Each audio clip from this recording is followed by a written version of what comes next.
Isla's eyes widened in disbelief as she stared at her mother's phone. She wouldn't mistake that voice. The voice on the other end paused briefly, then turned cold. Isla, what are you doing with Mrs. Olsen's phone? It was Kira. Isla looked as if she had seen a ghost.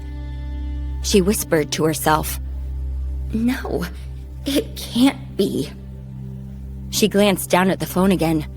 There had to be a logical explanation for it. Isla snapped back. "Is this your phone number?" Kira sighed. Isla, what kind of question is that? You're the one who called me. Hence, this must be my phone number, right? That's when it dawned on Isla. She almost forgot that Kira's childhood nickname was also South. Kira had asked that Mrs. Olsen use it so that Poppy wouldn't scream when she was mentioned in conversations. A sigh of relief escaped her lips, followed by boundless fury. "You're so weird. I can't believe you put her family name as your nickname on InstaChat. Are you even worthy of being called that?" Kira lowered her eyes. The name was something she had grown to love when she was in elementary school. South indeed came from the surname of Mrs. Olsen, also known as Jody South. Kira was young at the time and chose it simply because she liked it, never thinking about whether it would bother Mrs. Olsen. She was the daughter of a mistress, yet she adopted the wife's last name. Kira wondered what Mrs. Olsen felt at the time. Her tone was indifferent. "Did you call just to say this?" Isla tore off her mask of decency and replied viciously. Of course not. I called to let you know that even if you've charmed Mr. Horton, you're nothing more than a mistress and a toy. Mr. Horton is a married man. I'm different. I'll marry Jake and become a legitimate daughter-in-law of the Horton family. Kira rolled her eyes. "Then, congratulations?" Isla stamped her foot in frustration. She left a threat in the end. Nothing you do matters. Your relationship with the old lady is ridiculous and fleeting. I have connections with Dr. South. I'll always be above you. Always. Kira looked down at the phone. She's delusional if she thinks Dr. South will help her. As she pondered, another InstaChat call came in. This time, it was from Mrs. Olsen. She was calling Dr. South on InstaChat. Kira sighed, picked it up and said casually, "Hello?" However, the voice that came through was not her own. It was changed by an automatic modulating device to keep her identity a secret. Back in the corridor, Isla beamed with satisfaction. Finally, she was talking with Dr. South. "Hello, Dr. South. Sorry to disturb you. I'm Isla Olsen, the daughter of Jody South. I'm calling on the Horton Group's behalf. They would like to invite you to join their research and development team. My mother also wishes for the same. May I ask you if you—" Not interested. Kira interrupted her coldly. Isla paused, taken aback by the doctor's attitude. She wanted to say something more, but Kira beat her to it. "I only take responsibility for companies under Mrs. Olsen's name." With that, she hung up. The following day, Kira left her puppy with the old lady and went to work at the Horton Group. As she stepped out of the hospital gate, contemplating whether to take a taxi or the subway, a black car slowly rolled up beside her. Lewis looked straight ahead and said indifferently, "Get in."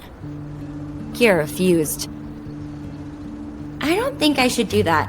People will see us arrive together." Lewis exhaled, clearly aware of the circumstances. "Grandma asked me to drive you to work." Kira shrugged and moved to sidestep the car. Then tell her you did that. Lewis finally looked over at her. I need a photo for proof. Kira paused. Fine. She opened the back door of the car and sat next to Lewis. He raised his phone and took a selfie of the two of them. Kira posed with a peace sign and a sweet smile. She tilted her head, and a few strands of hair fluttered across Lewis's face, leaving him rigid, as if he had been electrocuted. In the passenger seat, Tom furrowed his brow. He didn't recall old Mrs. Horton making the photo request before they left. He must have missed it. After taking the photo, Kira sat up straight and busied herself on her phone. The two remained silent until they reached the underground parking lot of the Horton Group. Lewis took the executive elevator and left with Tom. Kira took the staff elevator up to the R&D department. At that moment, the managerial staff of the R&D department were in a tense meeting. The general manager of the R&D department announced a position change. The Horton Group's executives have promoted Jake to vice president. He will now be responsible for the technical issues of the R&D department. Someone asked. Why is this announcement so sudden? The manager smiled. Vice President Horton has successfully invited Dr. South to be our technical support in the R&D department. Although Dr. South doesn't work in the office, Vice President Horton will act as a liaison between him and the team. If any of you have problems, you can ask Vice President Horton, and he will direct the problem to Dr. South. Now, let's have our new Vice President say a few words. Jake stood up and puffed out his chest. From now on, the first and second teams of the Research and Development Department will report to me. Any demand I make of them shall be carried through. Do you understand, Mr. Riley? Jalen, who had been working overtime all weekend, snorted coldly. Unfortunately, the company doesn't allow superiors to skip ranks when assigning tasks or making requests of subordinates. So, if you make demands of my staff, you can only delegate such tasks through me. Jake's face darkened. Mr. Riley, I see you don't have enough energy to manage the staff of the first team. Have you solved your core problem yet? Although the R&D department is divided into teams, it's also a whole. Your delays affect the progress of the entire project. Jalen abruptly stood up. You also studied renewable energy, so you should know how difficult the research is. You make it sound like you can solve my core problem. Jake spoke calmly. I cannot solve it, but I have someone who can. Do you need me to ask Dr. South for help? Jalen scoffed. I didn't know you could be so kind. Jake smiled coldly. We're all in the R&D department, so of course, I'll show extra care. But I need one of your team's technical staff to come over and assist me. How about that new intern? Deal? Jalen knew from the start that he was after Kira. He clicked his tongue. No deal. I'll do it myself. Don't bother asking Dr. South. Jake tapped his foot. Mr. Riley, don't think that hiding behind my uncle will help you. You're responsible for delaying the entire R&D department's progress. I'll give you 2 more days. If you don't solve that problem, I'm going to request your dismissal or demotion. Jalen walked out.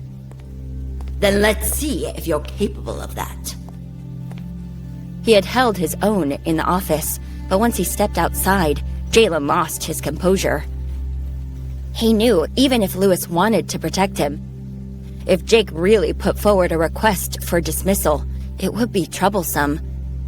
Jalen entered the first team section of the R&D department and kicked a chair angrily. Luca was late for work. He quietly went to his workstation, afraid of causing trouble with his agitated team leader. He turned on his computer, opened his inbox, and saw an unread email. It was an email from Kira.